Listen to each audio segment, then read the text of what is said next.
Hi everyone, it's Patrick from Mercedes-Benz Burlington. Today I'm going to show you how to get in your vehicle and start it if your key fob battery is dead. So first, if your fob battery is dead, you're going to need the physical key blade. So push in on the end and you're going to reveal the physical blade. So once you have the blade out of the key fob, you're going to pull on the door handle. It's going to reveal this little picture of a key underneath.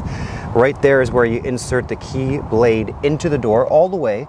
Once it's in, you're going to turn it to the left and then you're going to switch it back to the right and pull it back out of the door.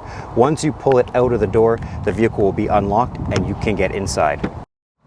Once you're inside the car, you're going to put that key blade back into the key fob. Then take the entire key fob and place it on this little image of the key inside the cup holder. The signal of the key fob still works, the battery is just dead. So now the car knows the key's inside. You're going to push the start button and the car will start.